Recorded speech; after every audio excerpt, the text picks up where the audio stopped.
Hey, we're back again, and guess what? I have an old craft, so old that I think I was in brownies for like 10 seconds, and this was one of the crafts I did. Now, it's one of the hardest ones you're ever going to do. It's great for a group craft. Girl Scouts, Boy Scouts, anybody can do this. We're making vases, and what's cool about these vases, we're using masking tape and a little bit of paint, and you'll need some paper towels and a little bit of water, and you'll see that near the end. But you end up making these beautiful vase that the kids can make, and it's beautiful. It's fun. That's what we're going to get started on. And this one goes fairly quickly, but if you wanted to do like a story while the kids do this, because sometimes the kids don't like to be just sitting there bored like, oh, this is taking too long. This is when you read while they do this. You rip off a piece of masking tape. I have the big thick one. You can get the thinner ones. Doesn't matter. And all you do is you tear off pieces and you overlap them. So you're going to keep just tearing off pieces until you fill up the bottle. And it gets sticky. That's all right. That's the whole fun of it. Oh no, it stuck to my hand. That's all right. Keep going. And then you just sit here and you have a conversation. And this is kind of what they did in the old days. Yes, because that's how old I am. The old days, you know, you actually would have a conversation with somebody instead of being on the internet. And you keep going along and you tell the story of how your day went, what you learned in math. And it gets stuck a little, that's all right. I rip off bigger pieces because this way we can just have a conversation. Oh, did you go to the gym today? Nah, I wasn't going to go today. Talk about whatever you need to talk about. Me, it would normally be like a con thing that I would talk about. As you just keep moving along and adding pieces and overlapping. And after you do that for the whole bottle, now that I got just about a little bit done on that, we'll move on to the next section so I can show you how to do that. Because some of these crafts, if I set up ahead of time, I can make it go real fast. And that's what you see a lot when you watch on the YouTube. That's how old I am. We watch on the YouTube any of the craft things and you go, oh, that went so fast, I'll do that craft. No, they do a lot of prep time. And that's what I'm here to show you is there's more to it than just the prep time. So once you get that all the way done, you're going to do the whole bottle like I did on this one. You get your paint, you mix it up a bit. This is the fun part because it's messy. You take the paint and you dump it over your project. You take your paper towel and you rub it in. And when you do that, that's what gives you, and you can see where all the lines are and everything. Can you start to see that? And you spread it out, and if you have to, you add more paint. But then, to me, I like more of a washed finish. So you take another paper towel, dunk it in a little water, and wring that sucker out because you do not want it super wet. And when you do that and you wipe it off, it keeps the color only in the crevices. Can you see how it's just in the crevices there? And that's where you get the highlight and the detail to the vase, which is, to me, so much fun because there's a lot of character to it. And this you can do and stop by any store and get some flowers to put in a vase, and you can actually even use the masking tape to make ribbon.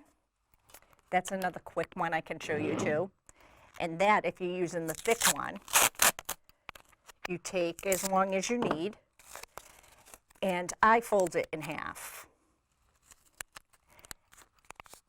And you actually have a strong material that's like a ribbon. And for this one, because I use the thick one, I cut it in half, making a bigger length. See? And then you can take that and tie it around. Do I know how to tie backwards? Can anybody tie backwards? I'm going to need help. I got it. And you make your little bows. And you know what? Again, these are quick and easy little projects that you can do, very inexpensive, because you can get a roll of this at one of those dollar stores also, which is, I mean, come on, you can get a lot of kids, get a lot of projects done. And then if you have to, because you didn't buy any, you can also make your flowers to go in the vase, and that we can do on another segment if you'd like. Tell me what type of flowers you'd like in the comment section, because we'd love to hear from you. But tune in again and see what we're up to next. I think we might even do some con footage next time when you come back. So thank you for joining me today, and we look forward to seeing you again. Bye.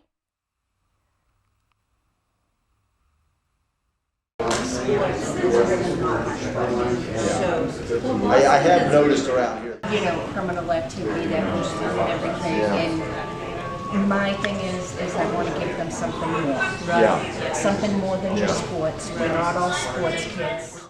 Go.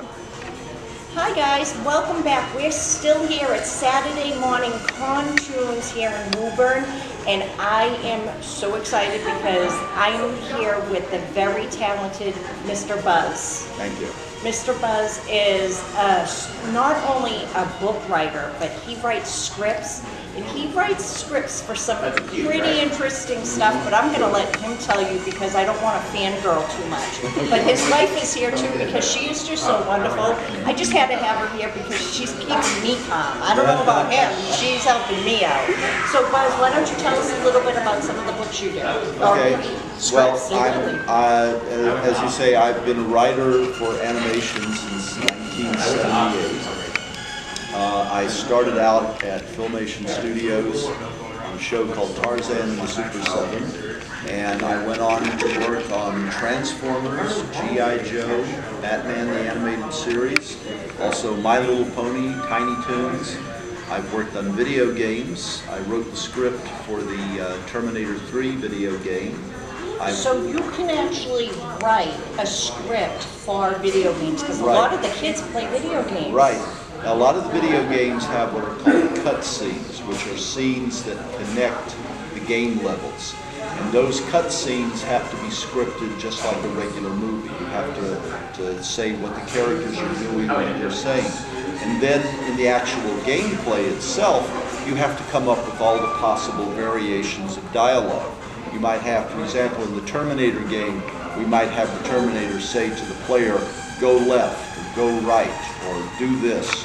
And you have to come up with every possible way of saying something in a scene depending upon what is happening in the gameplay. I would have never ever thought of that. Does he tell you all this stuff, or do you just let him go? He does, but I don't pay attention. That's perfect. That's what I would do. But today I'm paying attention because it is a wonderful thing that we get. I didn't realize that you even got to do that for video games. I'm aware of the stories that you do for Batman. Yeah. And you actually have your scripts here today I have a script for the G.I. Joe movie, which I wrote. This was back in '86. We did a feature film based on the G.I. Joe TV series. I had been a story editor on G.I. Joe, and when they came time to do the feature, they thought I was the most logical choice for it, so they tapped me, and I wrote this. So it's almost a 200-page screenplay. Because in animation writing at the time, you had to call every shot. You had to say, close up on this, move back, things that a director would do in a live action movie, the scriptwriter has to do in an animated film. The scriptwriter has to tell you exactly what you're looking at. He just can't describe a scene generally and let the director figure it out. Now, I was fortunate enough to be able to be part of the audience on a script read on a comic that you had wrote for Batman. Yes. That was a script called Fortune's Hostage. When Batman the Animated Series was starting, the original idea was to do half classic villains, half would be new villains. They asked me to create 2 new villains for them. I did, but in the interim between the time I started working on the script and the time I actually finished it, somebody at Warner Brothers decided, no, we only want to do classic villains. So the script, even though they paid for it, was mothballed. They just put it aside. And as you say, yesterday was the first time it's ever been performed dramatically anywhere in any shape, fashion, or form. And I thought it was wonderful because Thank you. reading it live, you get to hear how you do it as like a screenplay. Right. And hearing the descriptions out loud. Right. So is that one of the benefits you think to come into a con, is to not only meet you and possibly get a script, but to interact and hear something like that? I would hope so, because as I've told people, I got involved in creative work and writing through fandom. When I was a young boy, I would read Famous Monsters magazine. I became a fan of monster movies. Then by the late 60s, I became a science fiction fan. I was participating in science fiction fandom. And from there, gradually, I became a writer. I ended up getting a job at Filmation Studios. I was writing scripts for them. And I went on from there to different studios and different projects. What a wonderful thing that your life has taken this wide turn. Now you get to be spent, because his wife is now retired, and they're actually going to get to stay around Boston. So you never know, if you're in Boston this weekend, you might get to see them walking around, right? Because now it's your time to have a little fun while you're Oh, here. yes, absolutely. Yeah. And what do I you- love Boston. Hey guys, guess what? I get to film live at Northeast Comic Con, where you get to come and craft with me and make some extraordinary things. Oh look, I think we have a special guest that may join us at Northeast Comic Con.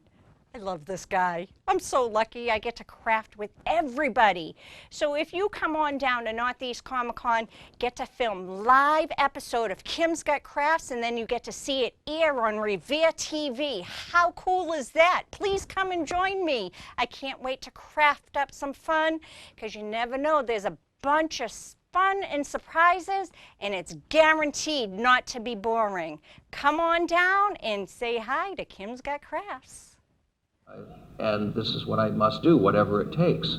And so I think that you have to be, if you're going to be, I think that you can't have a fallback. That if you have a have to have fallback, no choice. you're going to take it. That's a good I point. remember once a commencement speech made by a dean of a college, and said, if you have a fallback,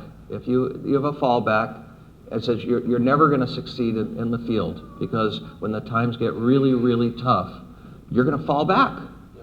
You have to be, in battles, often a commander the ships would come ashore, the soldiers would assemble, and then he would burn the ships. Now they were facing an impossible foe. So what did he do? There was either forward or the sea. And sometimes they would win. And that's the life of an artist. It's really, you don't want to bet on it. Like you wouldn't make money betting on artists succeeding. But you know what, as an artist, you're either 100% in or you're not there. Because if you're not 100% in, back against the wall, life or death, then you're not going to bring out the best that you have to offer. Because we don't bring out the best until we're forced to bring out the best. If it's too easy for you, you're not going to push that hard as you possibly can, harder than you ever thought you would have to push. That's what's at stake.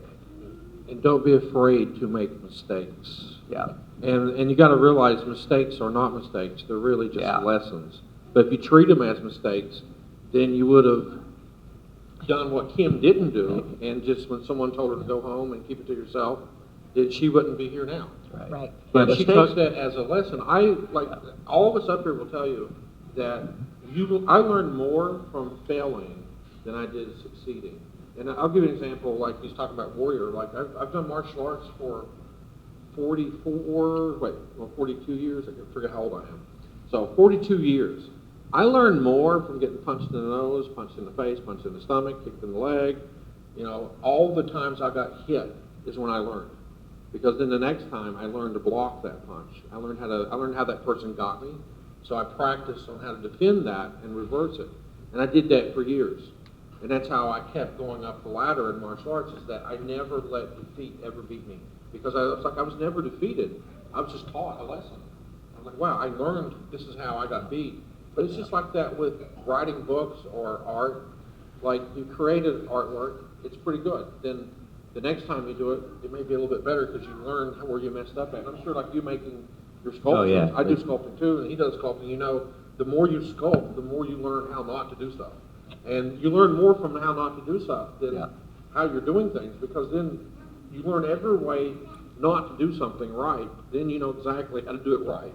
And, you know, I think that's important to keep in mind.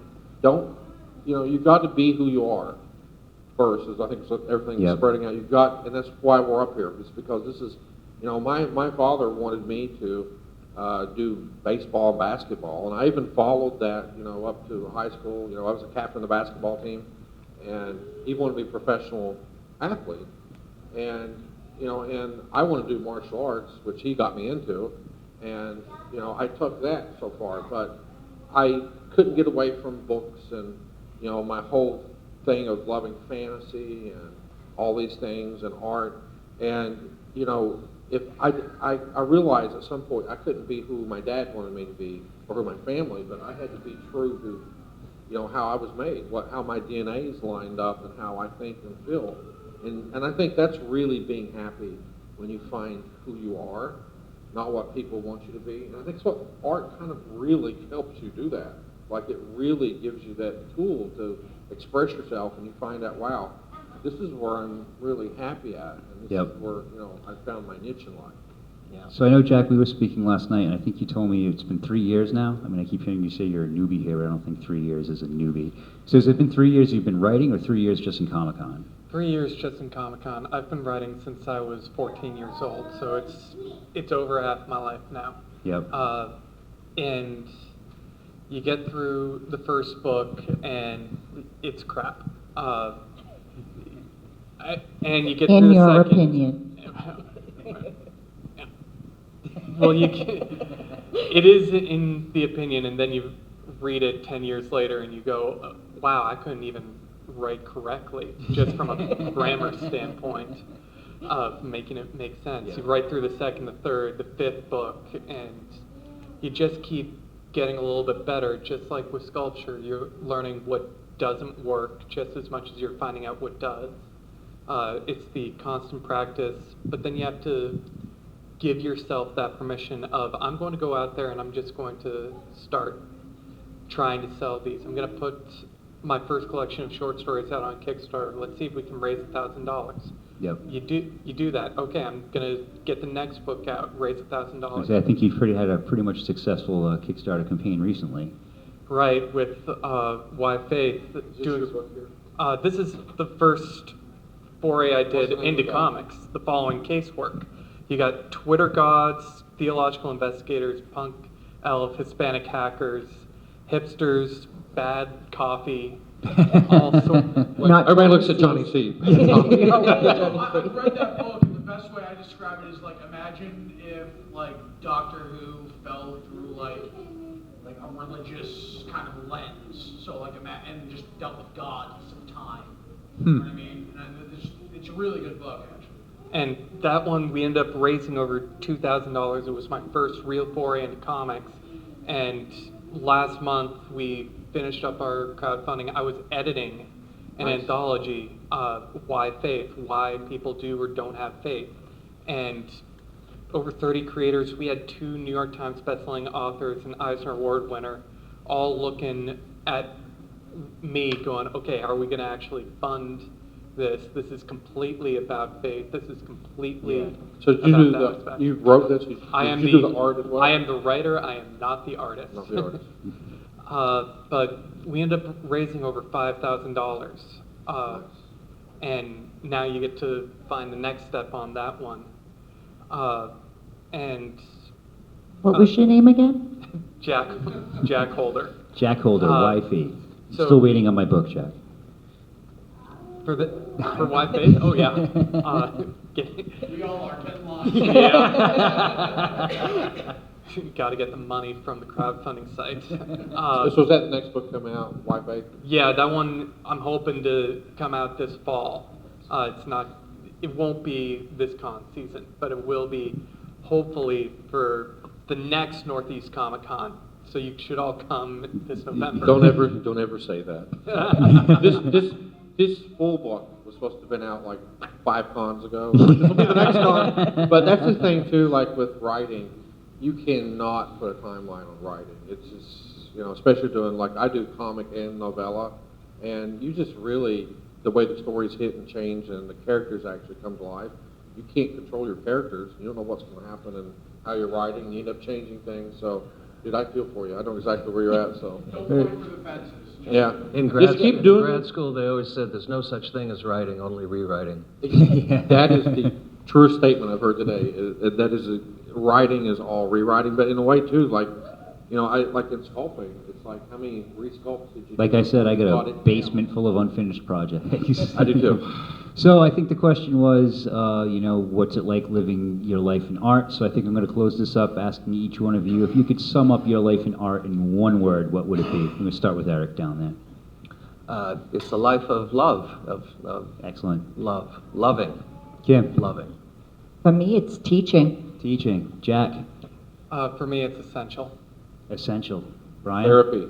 Therapy. And I guess I got to put myself on the spot and seeing that Eric stole mine. I think it's like all of these. Yeah, Hard to yeah. pick one. I guess I'm just going to say growing, because I really felt that it really has, in the past 2 years, just networking, I've grown so much and learned so much. Thank you so much, everybody, for coming out. Thank you you. guys for Thank you. participating. Thank you. I hope everybody learned something. So I'll go